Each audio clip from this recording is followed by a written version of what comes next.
Christian nationalists, and there ain't much Christian about them. They had been waiting decades for a man like him. They built megachurches, media empires, political machines. They told their flocks that America had turned from God.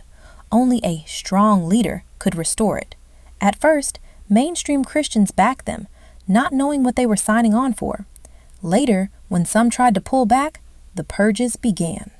Was Felter righteous? Ethel's mouth curved, humorless. What do you think? Alice's face answered for her. Of course not. He was a hollow man. That made him ideal.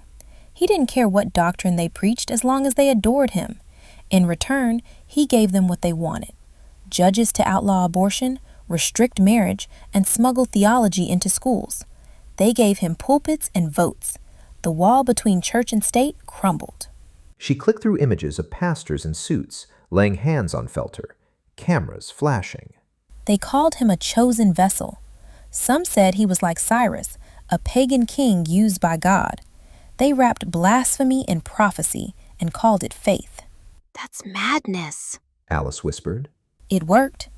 They clothed power in piety, and once people confuse the two, anything is possible. How did the laws change? You said there were climate laws. There were. Late, but real.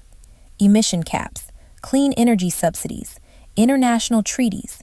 Felter called them job killers, mocked scientists as hysterical, pulled out of agreements, gutted protections, put oil men in charge of policy. Every rollback earned applause from donors. And when the storms came? He blamed everyone else, immigrants, foreign governments, God's will. By the time the seas rose, the systems that might have helped were sabotaged or sold. So the floods are his fault. His and those who came after. Felter the first planted the poison. Others drank it. He ruled by spectacle. Every day a scandal. Every week a new scapegoat. Journalists, minorities, feminists, refugees. He told his followers they were under attack from all sides. That turned resentment into identity. When the press exposed corruption, his followers saw persecution instead of warning. Every criticism proved to them that he was chosen. He used fear. Fear and exhaustion. You can't fight what you can barely see straight to name. He once joked he could kill a man on a famous street in broad daylight and not lose support. He was almost right. By then, he was a kind of golden idol. What stopped him? Who had the leverage? They took over local police unions, sheriff departments, border patrols, recruited from militias, promised immunity and holiness. When protests broke out, they called them insurrections, used the same old Insurrection Act to justify mass arrests. Rights disappeared in a weekend. Alice thought of her father's sermons about obedience, about sacrifice for the greater good. That's when the camps began.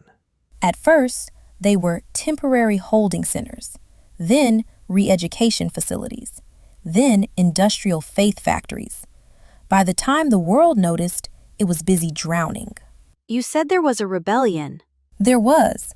When the economy crashed, when storms made whole coasts unlivable, millions fled inland. The government called them displaced unbelievers.